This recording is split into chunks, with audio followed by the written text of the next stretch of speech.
Rencana suntikan obat gila agar bisa jual tanah warisan istri. Dokter Adrian malah tak sadar menyuntik kakinya sendiri sampai lumpuh total. Bagaimana nasib Adrian saat tahu pasien yang ia remehkan ternyata putri tunggal pemilik grup rumah sakit ini? Plot twist medis yang bikin merinding sekaligus puas. Tekan tombol subscribe untuk lihat kehancuran si dokter jahat. Gemerlap lampu LED yang tertanam rapi di plafon Royal Suite rumah sakit swasta paling elit di Jakarta itu seolah bersaing dengan binar kepalsuan di mata Adrian. Malam ini, dunia terasa berhenti berputar hanya untuk ambisinya.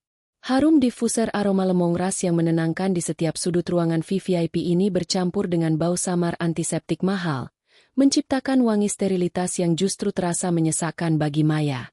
Maya menatap pantulan dirinya di layar iPad yang ia genggam. Wajahnya pucat pasi. Lingkaran hitam di bawah matanya terlihat jelas meski samar-samar tertutup rambutnya yang agak kusut. Ia terbaring lemah di ranjang pasien elektrik seharga mobil LCGC itu. Selang infus menancap di punggung tangan kirinya, mengalirkan cairan bening yang kata Adrian adalah vitamin dosis tinggi. Pandangan Maya beralih ke arah sofa tamu yang mewah. Di sana, Adrian sedang tertawa renyah, berbincang akrab dengan Bu Ratna, Ibu Adrian, mertua Maya. Pemandangan dua orang yang seharusnya menjadi pelindungnya itu justru membuat perut Maya mulas. Adrian, dengan jas putih dokternya yang selalu licin dan stetoskop yang menggantung santai di leher, tampak begitu berwibawa. Ia bukan hanya dokter spesialis saraf yang sedang naik daun, tapi juga suami yang di mata publik sangat setia merawat istrinya yang sakit-sakitan. Sabar ya, Bu. Dosis obat penenangnya sudah Adrian naikkan sedikit. Sebentar lagi emosinya stabil, baru kita bisa urus tanda tangan surat kuasa itu. Ucap Adrian pelan. Namun telinga Maya yang tajam masih bisa menangkapnya di sela suara dengungan mesin monitor jantung. Bu Ratna mengangguk sambil menyesap teh herbalnya. Wanita paruh baya itu tampil glamor dengan setelan batik sutra, seolah sedang arisan sosialita, bukan menjenguk menantu sakit. Bagus. Yan. Ibu nggak mau proses jual beli tanah warisan di puncak itu tertunda lagi. Pembelinya sudah tidak sabar. Kalau dia ngamuk-ngamuk lagi, suntik saja sampai tidur seharian. Hati Maya mencelos. Tanah warisan. Tentu saja. Itu satu-satunya alasan mereka masih berpura-pura peduli. Sayang, kamu mau apa? Haus? Tanya Adrian lembut saat melihat Maya bergerak sedikit, mengubah posisi bantalnya. Adrian bangkit dan menghampiri ranjang dengan senyum yang bisa meluluh lantakkan hati para perawat muda. Namun bagi Maya, senyum itu kini terlihat seperti seringai serigala. Maya tersenyum lemah, memaksakan akting terbaiknya sebagai istri yang rapuh. Aku mau ke toilet sebentar, Mas. Perutku mual.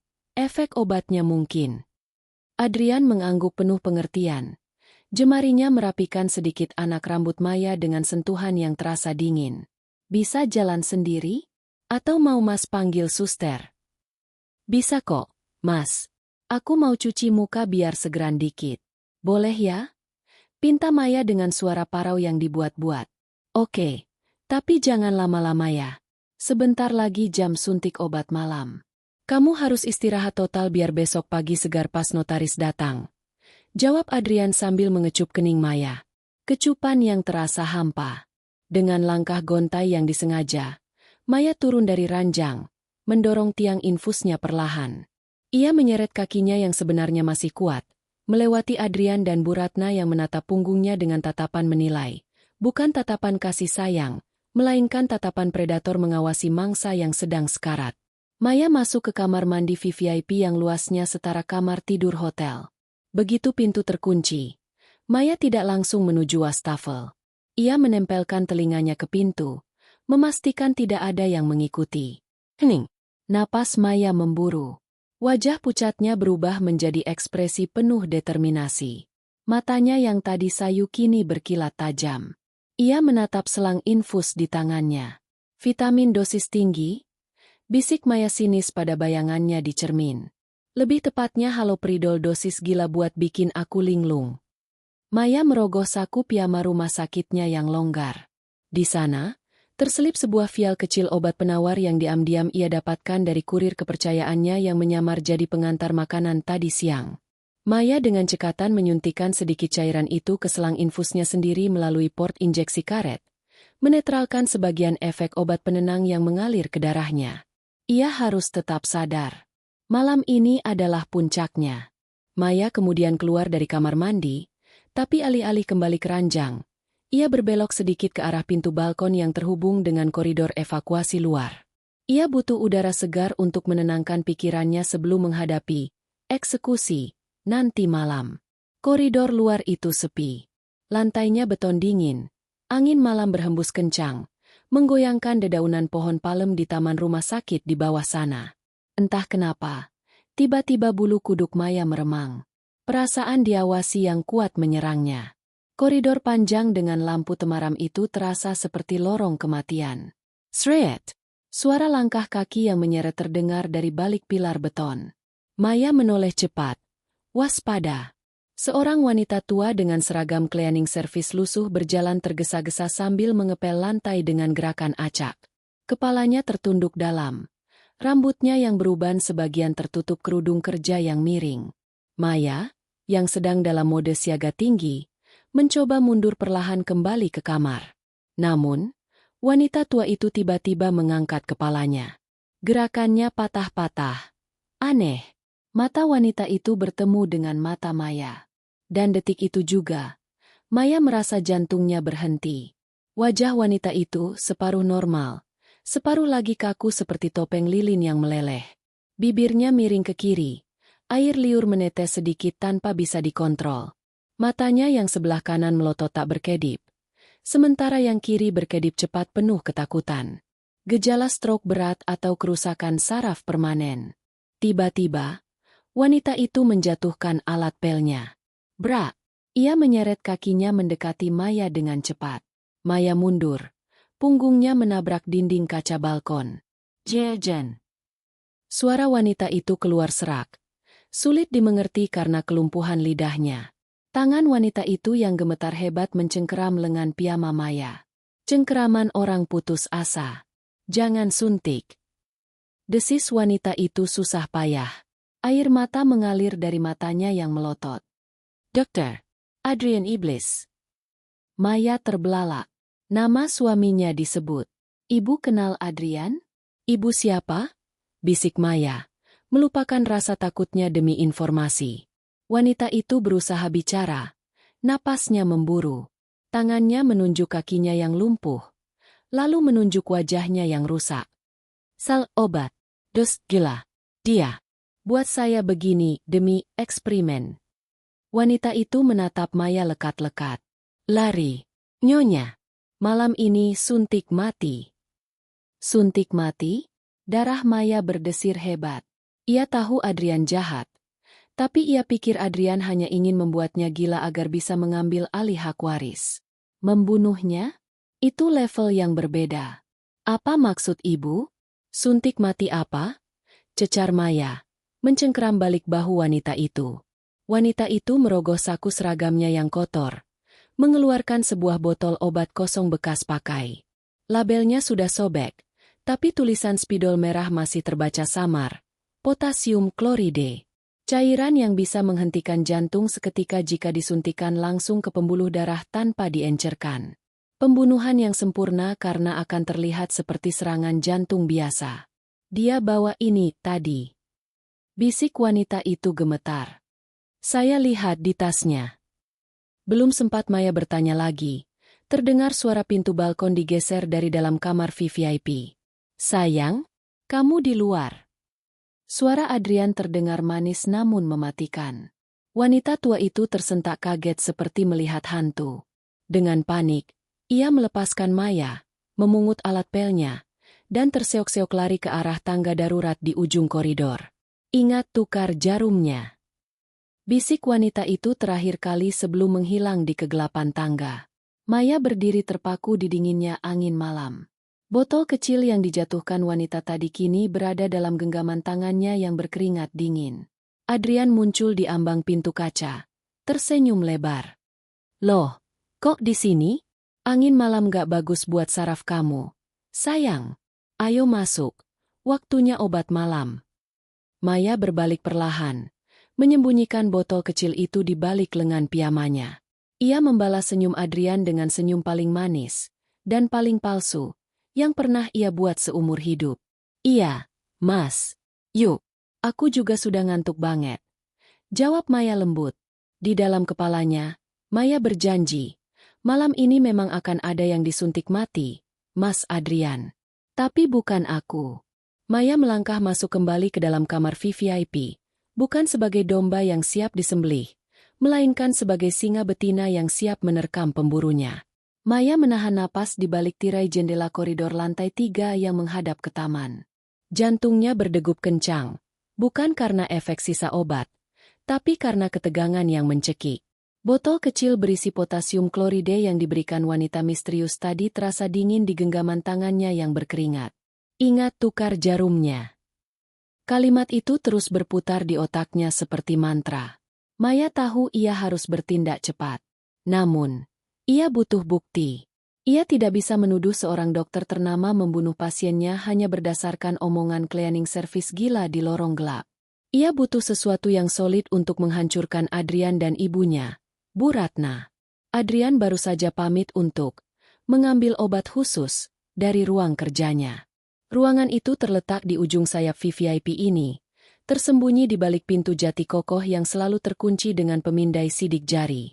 Maya tahu, di sanalah Adrian menyimpan segala rahasia medisnya. Maya menyelinap keluar dari kamarnya saat perawat jaga sedang sibuk mengganti infus pasien di kamar sebelah. Dengan langkah ringan tanpa alas kaki agar tak bersuara, Maya menyusuri lorong menuju ruang kerja Adrian. Ia ingat, Adrian pernah lengah sekali saat mabuk dan menceritakan bahwa kode darurat ruangannya adalah tanggal lahir Maya. Sebuah ironi, karena di sanalah Adrian merencanakan kematiannya. Sesampainya di depan pintu jati itu, Maya menempelkan telinganya. Hening. Namun, samar-samar terdengar suara denting gelas dan percakapan. Maya menekan panel angka di samping pintu. 101095. Bip. Lampu indikator berubah hijau sejenak. Namun, Maya tidak membuka pintu itu. Ia hanya membukanya sedikit sekali, secelah rambut, membiarkan suara dari dalam keluar. Gila kamu, Yan. Sumpah, ibu hampir nggak kuat nahan ketawa pas kamu suapin dia bubur tadi. Suara Bu Ratna terdengar melengking, disusul bunyi es batu beradu dengan gelas kaca. Akting kamu pas ngelap mulut dia pakai tisu sambil pasang muka sedih. Juara. Benar-benar dokter sekaligus aktor kelas kakap anak ibu ini. Maya membeku. Akting? Maya memberanikan diri mengintip lewat celah sempit itu. Apa yang dilihatnya membuat darahnya seakan berhenti mengalir. Ruang kerja Adrian yang biasanya rapi bak laboratorium kini tampak santai. Di atas meja kerja mahoni, Adrian duduk dengan kaki diangkat ke atas tumpukan rekam medis pasien. Jas putih kebanggaannya dilempar asal ke sofa. Kancing kemejanya terbuka dua, memperlihatkan kaos dalam. Di tangan kanannya, ia memegang gelas berisi cairan ember, Scotch mahal, dan di tangan kirinya, ia sedang memainkan sebuah spuit, alat suntik, kosong dengan santai, memutar-mutarnya seperti mainan. Hah, capek juga jadi suami siaga pura-pura, keluh Adrian, lalu meneguk minumannya. Menaklukkan mental Maya itu gampang banget, Bu. Dia itu tipikal pasien manja yang haus validasi karena merasa sakit-sakitan. Kasih sedikit diagnosa palsu, bilang dia kena sindrom kelelahan kronis. Suntik dikit vitamin campur obat penenang. Dia langsung nurut kayak kerbau dicocok hidung. Cih. Adrian melempar spuit itu ke udara dan menangkapnya lagi. Asal ibu tahu ya. Tatapan mata dia yang penuh terima kasih tadi pas aku tawarin air minum, sumpah, bikin aku mau muntah. Lemah banget jadi perempuan. Kaki Maya lemas. Ia harus berpegangan pada kusen pintu agar tidak ambruk. Setiap kata Adrian bagaikan pisau bedah yang mengiris hatinya tanpa bius. Selama 2 tahun ini, rasa sakitnya, kelelahannya, diagnosa-diagnosanya semuanya palsu? Semuanya rekayasa Adrian? Percakapan di dalam berlanjut ke topik yang lebih mematikan. Bu Ratna meletakkan gelasnya dengan kasar. Jangan terlena dulu sama kemenanganmu, Yan. Ingat, pernikahan ini cuma kunci pembuka gerbang. Tujuan utama kita belum tercapai sepenuhnya. Wanita tua itu mencondongkan tubuhnya. Matanya berkilat tamak. Tanah warisan di puncak itu, notaris bilang surat kuasanya harus ditanda tangan besok pagi. Kalau dia mati sebelum tanda tangan, warisannya jatuh ke yayasan sosial bapaknya, bukan ke kita. Adrian tertawa kecil. Suara tawa yang membuat bulu kuduk Maya berdiri. Ia mengambil sebuah botol kaca kecil dari laci meja. Botol yang sama persis dengan yang dilihat Maya tadi. Potasium kloride. Tenang, Bu. Skenarionya sudah aku susun rapi. Ucap Adrian sambil menimang botol racun itu. Malam ini, jam 11, aku masuk ke kamar dia. Aku bilang mau suntik vitamin dosis tinggi biar dia segar besok pagi buat ketemu notaris. Padahal isinya. Adrian menunjuk botol itu. Obat henti jantung. Tapi tanda tangannya gimana? Tanya Bu Ratna cemas. Justru itu seninya. Adrian menyeringai licik. Obat ini bekerja cepat tapi nggak instan kalau dosisnya diatur. Dia bakal lemas total, lumpuh ototnya. Tapi otaknya masih sadar sekitar 10 menit. Di 10 menit itulah, aku bakal bantu pegang tangannya buat tanda tangan surat kuasa itu. Setelah tanda tangan selesai, bip, bip, bip. Monitor jantung lurus. Cardiac arrest. Serangan jantung mendadak karena komplikasi penyakitnya. Dan karena aku dokter yang merawatnya, aku yang akan tulis surat kematiannya. Tidak perlu autopsi. Pak Brata, ayah Maya yang lumpuh stroke di rumah itu, nggak bakal bisa apa-apa. Kita bakal kuasai tanah puncak itu, jual ke pengembang, dan kita kaya 7 turunan. Bu Ratna bertepuk tangan pelan. Wajahnya berseri-seri mengerikan. Jenius. Anak ibu memang jenius. Setelah tanah itu laku, kita singkirkan juga Pak Brata. Biar tuntas semuanya. Dunia Maya runtuh. Ia bukan istri. Ia adalah kelinci percobaan yang akan disembelih. Ternyata rasa lelahnya selama ini adalah efek obat penenang yang diberikan Adrian. Ternyata, penyakit yang dideritanya adalah fiksi medis karangan suaminya. Air mata kemarahan menetes di pipi Maya. Namun ia segera menghapusnya kasar. Ia tidak boleh menangis. Menangis hanya untuk orang lemah. Dan malam ini, Maya menolak menjadi lemah. Ia meraba saku piyamanya. Botol obat henti jantung pemberian wanita tua tadi masih ada di sana. Dan di saku lainnya, ada spuit kosong yang ia curi dari troli perawat siang tadi. Sebuah rencana gila mulai terbentuk di otak Maya. Rencana yang sangat berisiko. Namun satu-satunya jalan keluar. Maya hendak mundur. Tapi kakinya menyenggol pot tanaman hias di lorong. Krak! Suara ranting kering patah terdengar nyaring di keheningan malam. Dari dalam ruangan, tawa Adrian dan Bu Ratna berhenti total. Hening! Langkah kaki Adrian terdengar mendekat ke pintu. Cepat dan tegas. Siapa di luar? Suara Adrian terdengar tajam. Nada dokternya yang ramah hilang seketika. Jantung Maya serasa mau copot. Ia tidak bisa lari kembali ke kamarnya. Jaraknya terlalu jauh dan Adrian pasti akan melihatnya. Lorong ini buntu di satu sisi. Pintu jati itu mulai bergerak. Gagang pintu ditekan ke bawah. Klik. Adrenalin membanjiri tubuh Maya. Dengan sisa tenaga, ia melompat masuk ke dalam sebuah ruang penyimpanan linen kotor yang pintunya sedikit terbuka, tepat di seberang ruang kerja Adrian. Ia menahan napas di antara tumpukan spray bau obat, mengintip dari celah ventilasi pintu. Adrian keluar. Wajahnya tegang, tangannya memegang botol racun itu erat-erat, seolah siap dipakai sebagai senjata. Ia menengok ke kanan dan ke kiri koridor yang kosong. Nggak ada siapa-siapa, Bu, lapor Adrian, meski matanya masih menyipit curiga. Mungkin cuma kucing atau angin. Periksa CCTV lorong nanti, Yan. Ibu nggak mau ada saksi mata, sahut Bu Ratna dari dalam. Tenang, Bu. CCTV lantai ini sudah aku matikan dari tadi sore dengan alasan maintenance. Biar pas eksekusi nanti malam gak ada rekaman. Jawab Adrian santai. Maya tersenyum miring di balik persembunyiannya. CCTV mati? Bagus. Mas Adrian. Terima kasih sudah mempermudah kerjaku. Adrian masuk kembali dan mengunci pintu. Maya keluar dari ruang linen. Napasnya memburu tapi matanya berkilat penuh tekad. Ia tidak lari ketakutan. Ia justru berjalan mantap kembali ke kamarnya. Ia punya waktu 2 jam sebelum jam 11. 2 jam untuk mempersiapkan panggung sandiwara miliknya sendiri. Ia mengambil spuit kosong dari sakunya, lalu mengeluarkan botol potasium kloride pemberian wanita tua tadi. Ia menyedot isinya ke dalam spuit itu. Cairan bening yang mematikan. Lalu, ia mengambil botol vitamin B kompleks miliknya yang berwarna sama beningnya, dan menyiapkannya di spuit lain. "Kau ingin main dokter-dokteran, Mas?" bisik Maya pada bayangannya di cermin kamar mandi. "Baiklah, mari kita lihat siapa yang akan jadi mayat di meja operasi malam ini."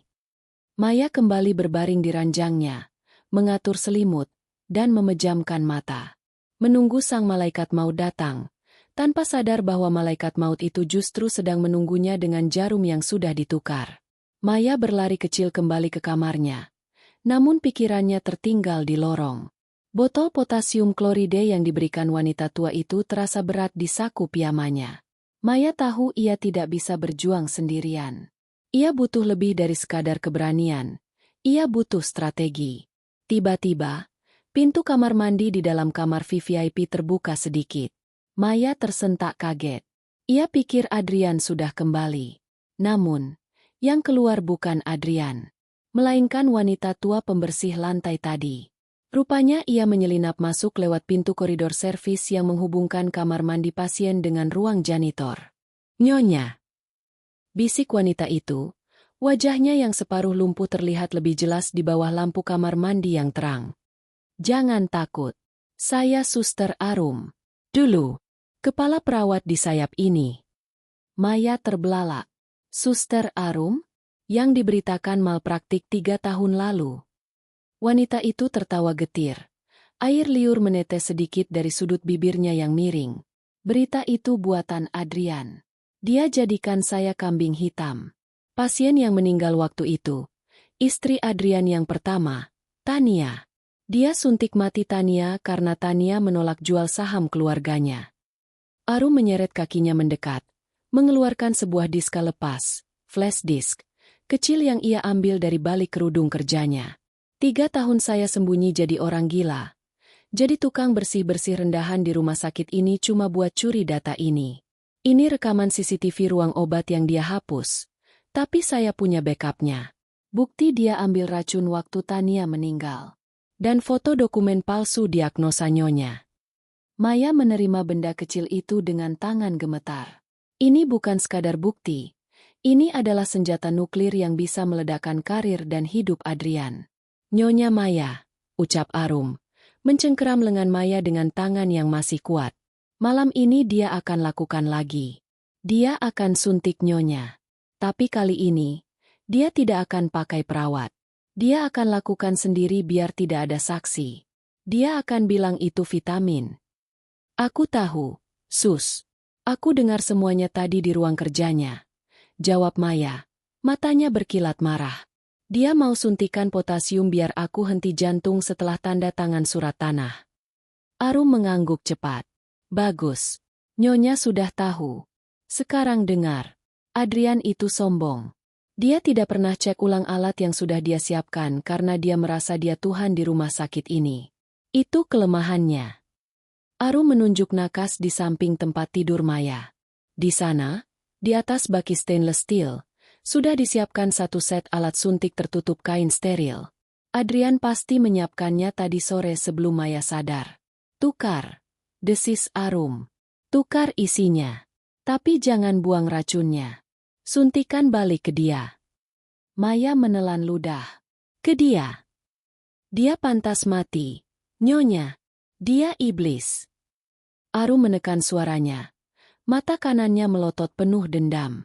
"Atau kalau nyonya tidak tega membunuh, buat dia lumpuh. Suntikan ke otot kakinya. Potasium dosis tinggi di otot akan bikin kelumpuhan saraf seketika dan rasa sakit seperti terbakar api neraka.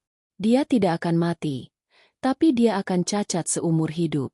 Sama seperti saya." Sebuah rencana kejam namun adil terbentuk di benak Maya.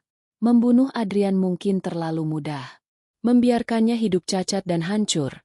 Melihat Maya berjaya di atas penderitaannya, itu hukuman yang jauh lebih memuaskan. Baik, Sus. Saya akan lakukan. Ucap Maya mantap. Saya akan tunggu di ruang panel listrik, kata Arum sambil mundur kembali ke pintu servis. Begitu Nyonya kasih kode lewat bel panggil perawat 3 kali. Saya akan matikan listrik lantai ini sebentar. Dalam kegelapan itu, Nyonya punya kesempatan buat beraksi. Arum menghilang di balik pintu. Maya sendirian lagi. Ia bergerak cepat. Waktunya tinggal sedikit. Maya membuka kain penutup baki di nakas. Di sana ada satu spuit berisi cairan bening. Racun yang sudah disiapkan Adrian. Dengan tangan cekatan, Maya mengambil spuit itu. Ia menyuntikkan isinya ke dalam botol vitamin kosong yang ia punya. Lalu mengisi spuit itu kembali dengan vitamin B kompleks yang tidak berbahaya namun warnanya sama beningnya. Lalu, ia mengambil spuit lain yang ia bawa dari ruang linen tadi. Ia mengisinya dengan potasium klorida dosis tinggi dari botol pemberian Arum. Cairan kematian yang asli. Maya menyembunyikan spuit berisi racun asli itu di balik bantalnya, tepat di jangkauan tangan kanannya. Sementara spuit berisi vitamin, racun palsu, ia letakkan kembali di atas baki, seolah tak tersentuh. Ceklek. Pintu kamar VVIP terbuka. Adrian masuk dengan senyum lebar, diikuti Bu Ratna. Halo sayang, belum tidur? Sapa Adrian manis, terlalu manis. Ia membawa tas kerja kulitnya. Belum, Mas. Nungguin kamu. Jawab Maya dengan senyum lemah. Katanya mau suntik vitamin? Biar besok aku kuat ketemu notaris. Iya dong. Ini Mas sudah siapin vitamin impor paling bagus, kata Adrian sambil mendekati nakas. Ia melirik baki itu sekilas. Posisinya sama persis. Ia tidak curiga sedikit pun. Bu Ratna duduk di sofa. Matanya mengawasi seperti elang. Habis disuntik langsung tidur ya? Mei, jangan main HP terus. Besok pagi-pagi notaris datang. Iya, Bu. Jawab Maya patuh. Adrian mengambil spuit dari baki. Spuit yang sudah ditukar isinya oleh Maya menjadi vitamin. Ia menjentikan jarinya ke tabung suntik untuk membuang gelembung udara. Gaya khas dokter profesional. Tangan kirinya ya. Sayang. Rileks aja. Nggak sakit kok. Ucap Adrian lembut. Maya mengulurkan tangan kirinya yang terpasang infus. Jantungnya berdegup kencang. Momen kebenaran. Adrian menyuntikkan cairan itu ke port infus Maya perlahan. Maya memejamkan mata. Pura-pura meringis sedikit. Cairan vitamin itu masuk ke darahnya. Aman. Nah, sudah selesai, kata Adrian sambil mencabut jarum. Tunggu 5 menit ya. Nanti kamu mulai ngantuk. Sambil nunggu obatnya kerja. Mas boleh minta tolong tanda tangan dokumen ini dulu? Biar besok nggak buru-buru. Adrian mengeluarkan map berisi surat kuasa tanah puncak. Momen yang sudah ditunggu-tunggu Bu Ratna. Boleh, Mas. Sini penanya, kata Maya dengan suara yang dibuat memberat, seolah obat penenang mulai bekerja. Adrian menyodorkan pena dan memegangi map itu di depan Maya. Posisi Adrian berdiri di samping kanan ranjang, sangat dekat dengan bantal Maya. Kaki kanannya menumpu berat badan, tepat di samping ranjang. Maya menandatangani surat itu dengan tangan gemetar yang disengaja. Tulisan cakar ayam. Selesai. Desis Maya, lalu menjatuhkan pena, pura-pura lemas total. Matanya terpejam separuh. Adrian tersenyum puas. Ia menatap ibunya dan mengedipkan mata. Kode. Berhasil. Pintar istriku. Bisik Adrian di telinga Maya. Sekarang, tidur yang nyenyak ya selamanya. Adrian berbalik badan hendak membereskan map. Ia lengah total. Punggungnya menghadap Maya. Paha kanannya terbuka lebar di sisi ranjang. Maya membuka matanya. Sorot matanya tajam dan dingin. Tangan kanannya merogoh ke bawah bantal. Menggenggam spuit berisi racun potasium dosis tinggi. Ia menekan tombol panggil perawat 3 kali dengan cepat. Bip, bip, bip. Detik berikutnya. Pet. Lampu kamar VIP mati total. Kegelapan menyelimuti ruangan. Bu Ratna menjerit kaget. Loh, kok mati lampu? Adrian. Tenang Bu, paling konslet sebentar. Suara Adrian terdengar tenang di kegelapan. Di dalam gelap itu, Maya bergerak secepat kilat. Ia bangkit setengah duduk. Ia tahu persis di mana posisi kaki Adrian karena Adrian belum sempat melangkah. Dengan sekuat tenaga, Maya menghunjamkan jarum suntik di tangannya ke paha kanan Adrian, menembus celana bahan mahalnya, langsung ke otot besar quadriceps. Cep! Ia menekan piston suntikan itu sampai habis dalam 1 detik. Arg! Teriakan Adrian memecah kegelapan, melengking tinggi penuh rasa sakit dan kaget. Bukan teriakan kaget biasa, tapi teriakan kesakitan murni. Cairan potasium pekat itu membakar jaringan ototnya seketika seperti disiram air keras dari dalam. Lampu menyala kembali. Genset otomatis rumah sakit bekerja. Pemandangan yang terlihat membuat Bu Ratna menjerit histeris. Adrian sudah ambruk di lantai, memegangi paha kanannya sambil melolong kesakitan. Wajah tampannya berubah merah padam, urat lehernya menonjol. Spuit kosong menggelinding di samping kakinya. Kakiku! Panas! Panas! Raung Adrian. Ia mencoba berdiri, tapi kaki kanannya lumpuh total, tak bisa digerakkan, seolah sarafnya putus seketika. Maya duduk tegak di ranjang, menatap suaminya yang menggeliat di lantai seperti cacing kepanasan. Wajah, lemah-nya hilang sudah. Ia tersenyum, senyum ratu yang baru saja menjatuhkan hukuman mati. Kenapa, Mas? Tanya Maya dengan nada dingin yang menusuk. Katanya vitamin? Kok sakit? Adrian mendongak, menatap istrinya dengan mata terbelalak tak percaya. Kamu. Obatnya salah masuk ya, Dok? Sindir Maya sambil turun dari ranjang, berdiri tegak tanpa goyah sedikit pun. Sepertinya Dokter Adrian salah suntik kaki sendiri. Wah, malpraktik lagi nih. Bu Ratna berlari menghampiri anaknya. Adrian, kamu kenapa? Maya, apa yang kamu lakukan pada anakku? Maya tertawa kecil. Saya cuma pasien lemah yang lagi tidur. Bu, Mas Adrian kan dokter jenius. Masa nyuntik diri sendiri nggak becus? Adrian mencengkeram kaki celananya. Napasnya tersengal-sengal menahan sakit yang luar biasa. Racun itu mulai bekerja merusak saraf motoriknya secara permanen. Ia sadar, karirnya sebagai dokter bedah saraf tamat malam ini. Tangannya mungkin masih bisa memegang pisau bedah, tapi ia tidak akan pernah bisa berdiri tegak lagi di ruang operasi. Karma instan baru saja disuntikan, dan dosisnya sangat tinggi. Suara jeritan Adrian masih menggema di dinding-dinding kedap suara kamar VIP itu. Ia terguling di lantai marmer dingin. Tangannya mencengkeram paha kanannya yang kini terasa kaku seperti kayu namun terbakar api dari dalam. Urat-urat di lehernya menonjol. Wajah tampannya berubah menjadi topeng kesakitan yang mengerikan. Kakiku mati rasa. Ibu, kakiku nggak bisa digerakin. Raung Adrian histeris. Ia mencoba menekuk lututnya, tapi otot pahanya yang telah disuntik racun potasium dosis tinggi itu mengalami paralisis seketika. Sinyal dari otaknya terputus. Bu Ratna, yang biasanya anggun dan penuh kendali, kini tampak seperti ayam kehilangan induk. Ia berlutut di samping anaknya. Air mata melunturkan maskara mahalnya. Adrian, bertahan. Nak, ibu panggil dokter lain. Ibu panggil ambulans. Bu Ratna meraba-raba tasnya dengan panik mencari ponsel. Jangan, Bu. Cegah Adrian sambil meringis. Menahan tangan ibunya. Keringat dingin sebesar biji jagung membasahi dahinya. Kalau dokter lain periksa, mereka bakal tahu ini efek potasium. Karir Adrian tamat. Kita masuk penjara. Terus gimana? Kamu mau cacat? Jerit Bu Ratna frustrasi. Di tengah kekacauan itu, suara tawa kecil terdengar dari arah ranjang pasien. Tawa yang renyah, santai, dan sangat tidak pada tempatnya. Maya duduk di tepi ranjang. Kakinya berayun-ayun santai.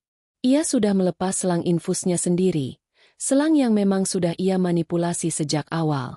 Sakit ya, Mas? Tanya Maya dengan nada mengejek yang lembut. Rasanya kayak disuntik vitamin. Atau kayak disuntik karma. Bu Ratna menoleh tajam. Matanya menyala penuh kebencian. Ia bangkit berdiri dan menerjang ke arah Maya. Dasar perempuan gila. Apa yang kamu lakukan? Kamu tukar obatnya kan? Kamu mau membunuh suamimu sendiri? Bu Ratna mengangkat tangannya hendak menampar Maya. Namun, tangan Maya bergerak secepat kilat. Ia menangkap pergelangan tangan mertuanya di udara dengan cengkeraman besi. Maya yang selama ini terlihat lemah dan sakit-sakitan, ternyata memiliki tenaga yang mengejutkan. Jangan sentuh saya, desis Maya dingin. Tatapannya menusuk manik mata Bu Ratna. Tangan ibu terlalu kotor buat nyentuh kulit saya. Maya menghempaskan tangan Bu Ratna hingga wanita tua itu terhuyung mundur menabrak sofa. Kalian pikir saya bodoh? Maya turun dari ranjang, berdiri tegak penuh wibawa. 2 tahun saya diam. 2 tahun saya biarkan kalian mencekoki saya dengan obat penenang. 2 tahun saya pura-pura lemah. Kalian pikir saya tidak tahu kalian mengincar tanah puncak itu? Tanah itu hak Adrian sebagai suami, bentak Bu Ratna. Meski nyalinya mulai ciut melihat perubahan drastis menantunya. Kamu itu istri durhaka. Sakit jiwa. Lihat, Adrian sampai begini gara-gara kamu. Gara-gara saya. Maya tertawa sinis. Ia menendang pelan botol potasium klorida kosong yang tergeletak di lantai ke arah Adrian. Itu botol milik siapa, Mas? Sidik jarimu ada di sana. Kalau polisi periksa, siapa yang akan dituduh percobaan pembunuhan? Adrian, yang masih mengerang di lantai, menatap botol itu dengan horor. Ia terjebak. Ia diratmat. Oke, Mei. Adrian mencoba bernegosiasi di sela rasa sakitnya. Kita bicara baik-baik. Mas hilaf. Mas minta maaf. Jangan lapor polisi ya. Kita keluarga. Keluarga? Potong Maya tajam. Keluarga mana yang merencanakan kematian istrinya demi menutup utang judi ibunya? Bu Ratna tersentak. Ka, kamu tahu dari mana? Saya tahu semuanya, Bu. Utang ibu di kasino Singapura. 30 miliar, kan? Makanya ibu ngebet banget jual tanah puncak itu. Dan Adrian. Maya menatap suaminya jijik. Anak berbakti yang rela jadi pembunuh demi nutupin aib ibunya. Tiba-tiba, pintu kamar VVIP diketuk. Bukan ketukan sopan perawat, tapi ketukan tegas berirama. Masuk, seru Maya lantang. Pintu terbuka. Seorang pria dengan setelan jas rapi masuk. Notaris Haris, notaris kepercayaan keluarga Maya, bukan notaris bayaran Adrian. Di belakangnya, 2 orang petugas keamanan rumah sakit, satpam, berbadan tegap ikut masuk dan berdiri menjaga pintu. Malam, Bu Maya. Dokumen asli sudah saya siapkan. Sapa Pak Haris sopan. Sama sekali tidak kaget melihat Adrian yang menggelepar di lantai. Bagus, Pak Haris. Maya mengangguk. Ia mengambil map yang dibawa Pak Haris, lalu melemparkannya ke hadapan Adrian. Tanda tangan. Perintah Maya dingin. Adrian mendongak. Matanya kabur karena sakit. Tanda tangan apa? Surat pelepasan hak waris dan surat pengakuan utang. Jawab Maya datar. Isinya sederhana. Kamu melepaskan segala hak atas harta saya, dan kamu mengakui telah menggelapkan dana rumah sakit sebesar 5 miliar.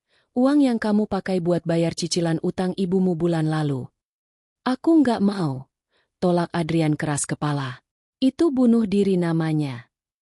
Tanda tangan, atau video CCTV saat kamu masuk ke ruang obat dan mengambil racun potasium itu saya kirim ke ID, Ikatan Dokter Indonesia, dan polisi sekarang juga. Ancam Maya sambil mengangkat ponselnya. Di layar ponsel, terlihat rekaman Adrian sedang mencuri obat. Rekaman yang didapat dari flash disk Suster Arum. Wajah Adrian pucat pasi. Karirnya. Kebebasannya. Semuanya di ujung tanduk. Bu Ratna menangis histeris di pojokan. Tanda tangan saja, Yan. Daripada di penjara. Dengan tangan gemetar hebat menahan sakit dan malu, Adrian meraih pena yang dilempar Maya. Ia membubuhkan tanda tangannya di atas dokumen yang akan memiskinkannya seumur hidup. Tanda tangan yang goresannya berantakan. Simbol runtuhnya arogansi sang dokter. Bagus. Maya mengambil kembali dokumen itu. Sekarang, bagian kedua. Maya menoleh ke pintu penghubung ruang rawat sebelah. Kamar VVIP yang selama ini kosong, atau setidaknya begitu yang Adrian kira. Papa, silakan masuk. Pertunjukan utamanya sudah selesai. Pintu penghubung terbuka. Jantung Bu Ratna dan Adrian seolah berhenti berdetak. Dari kamar sebelah, sebuah kursi roda elektrik bergerak masuk perlahan. Di atasnya duduk Pak Brata, ayah Maya. Sosok yang selama ini mereka kira lumpuh total akibat stroke, tak bisa bicara, dan hanya bisa berbaring di rumah mewahnya. Tapi malam ini berbeda. Pak Brata tidak duduk diam. Begitu kursi rodanya sampai di tengah ruangan, pria tua itu menekan tombol di pegangan kursinya. Ia melepaskan sabuk pengamannya. Lalu, dengan perlahan namun pasti, Pak Brata berdiri. Ia berdiri tegak. Meski berpegangan pada tongkat, posturnya gagah. Tatapan matanya yang dulu kosong karena stroke, kini tajam setajam mata elang. Aura pemilik grup rumah sakit raksasa itu kembali utuh. Pak Brata? Desis Bu Ratna. Suaranya nyaris tak terdengar saking syoknya. Bapak bisa jalan. Kejutan. Suara Pak Brata berat dan serak, namun jelas. Bukan gumaman orang stroke. 2 tahun saya terapi diam-diam di Singapura. Ratna. Demi melihat wajah kaget kalian malam ini. Pak Brata melangkah maju. Tongkatnya mengetuk lantai marmer dengan irama yang membuat Adrian gemetar ketakutan di lantai. Tak. Ia berhenti tepat di depan Adrian yang terkapar. Kamu. Pak Brata menunjuk wajah Adrian dengan ujung tongkatnya. Saya pungut kamu dari antah berantah. Saya sekolahkan kamu spesialis. Saya nikahkan dengan putri tunggal saya. Saya beri kamu jabatan direktur medis. Dan ini balasan kamu? Mau membunuh anak saya? Adrian menangis. Air mata dan ingus bercampur baur. Ampun, Pak. Ampun. Saya dipaksa ibu. Cih. Laki-laki pengecut. Bentak Pak Brata. Suaranya menggelegar. Auman singa tua yang marah.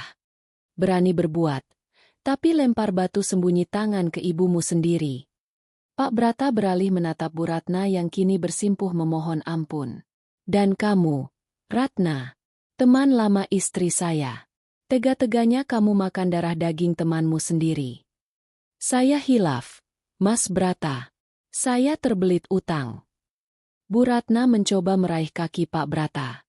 Pak Brata memundurkan kakinya jijik.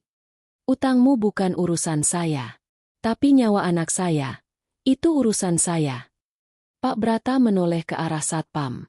Bawa dokter gadungan ini ke ruang IGD. Rawat kakinya seperlunya saja. Jangan kasih obat pereda nyeri. Biar dia rasakan sakitnya. Dan untuk ibunya.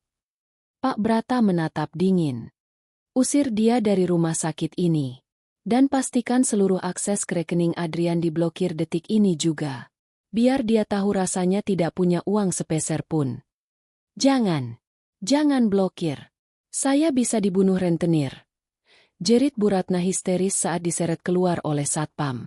Adrian digotong kasar ke brankar. Kakinya yang lumpuh menggelantung tak berdaya. Ia menatap Maya terakhir kali dengan tatapan memelas. Mei, tolong. Maya hanya tersenyum tipis, melambaikan tangan pelan. Selamat malam, dokter. Semoga mimpi buruk. Pintu tertutup. Hening. Hanya tinggal Maya dan ayahnya di ruangan itu. Pak Brata menghela napas panjang, lalu kembali duduk di kursi rodanya karena kakinya masih belum kuat berdiri terlalu lama. Kamu hebat, nak, ucap Pak Brata bangga. Persis almarhum ibumu. Cerdas dan mematikan. Maya memeluk ayahnya erat. Berkat ajaran Papa. Jangan pernah tunjukkan taring sebelum musuh mendekat ke leher. Sekarang apa? Tanya Pak Brata. Sekarang. Maya mengambil jas dokter Adrian yang tertinggal di sofa, lalu membuangnya ke tempat sampah medis. Sekarang kita bersihkan rumah sakit ini dari sampah. Petugas keamanan menyeret Bu Ratna keluar dari ruangan VVIP. Teriakannya memudar di lorong rumah sakit, menyisakan gema keputusasaan. Di dalam ruangan, Adrian masih terbaring di brankar, merintih menahan sakit yang tak tertahankan pada kaki kanannya. Kelumpuhan akibat racun potasium itu nyata, dan sebagai dokter, ia tahu kerusakan sarafnya permanen. Maya menatap Adrian tanpa belas kasihan. Ia berjalan perlahan ke arah nakas, mengambil ponsel Adrian yang tergeletak di sana. "Masih ingat password ponselmu, Mas?"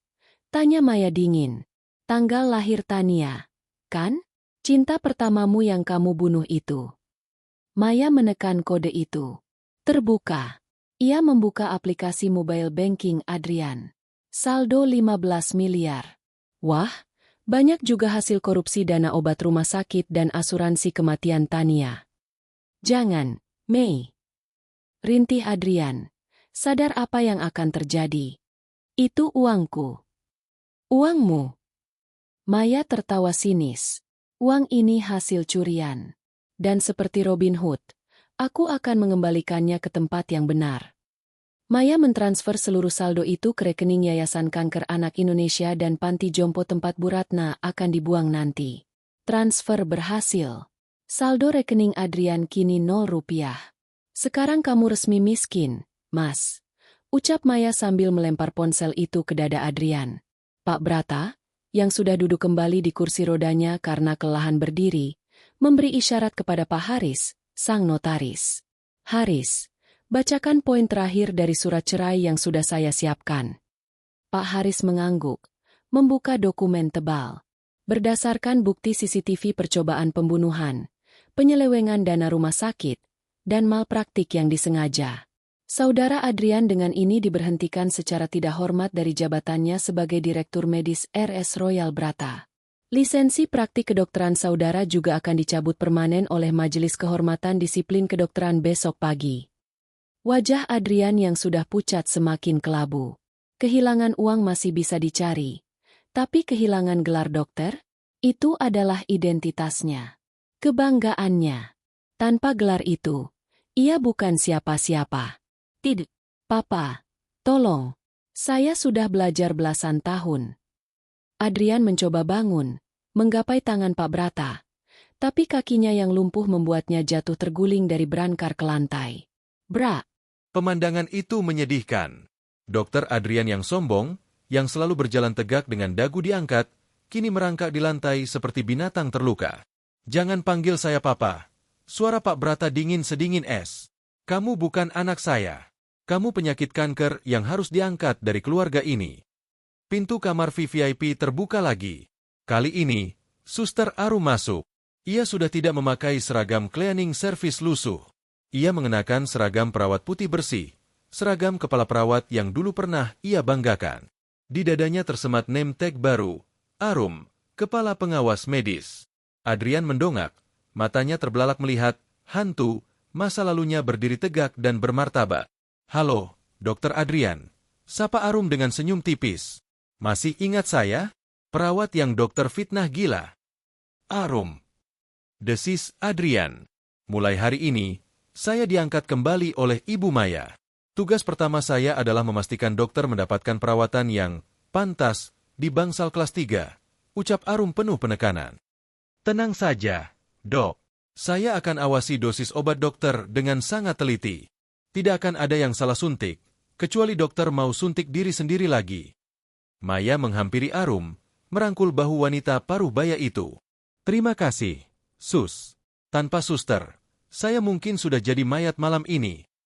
"Sama-sama, Bu Maya. Keadilan memang butuh waktu, tapi dia pasti datang," jawab Arum matanya berkaca-kaca. Dua orang satpam masuk kembali, mengangkat tubuh Adrian yang lemas ke kursi roda butut. "Bawa dia," perintah Maya. "Buang ke bangsal umum. Pastikan dia diperlakukan seperti pasien BPJS kelas 3 yang menunggak iuran. Tidak ada fasilitas VVIP untuk pembunuh." "Siap, Bu." Saat kursi roda Adrian didorong keluar, ia menoleh ke belakang, menatap Maya untuk terakhir kalinya. "Mei, kamu mencintai aku kan?" "Dulu?" tanya Adrian lirih. Air mata membasahi pipinya. Maya terdiam sejenak. Ia menatap pria yang pernah ia puja, pria yang ia kira pangeran berkuda putih. Dulu, iya, jawab Maya jujur. Aku mencintai topengmu, Mas. Tapi malam ini, topeng itu sudah pecah. Dan yang tersisa di baliknya cuma monster yang menyedihkan. Pintu tertutup. Adrian menghilang di balik lorong, menuju takdir barunya sebagai pasien lumpuh yang miskin dan terhina. Hening kembali menyelimuti kamar VVIP yang mewah itu. Pak Brata menghela napas lega. Selesai, Pah, bisik Maya, lalu memeluk ayahnya. Belum, Pak Brata tersenyum misterius.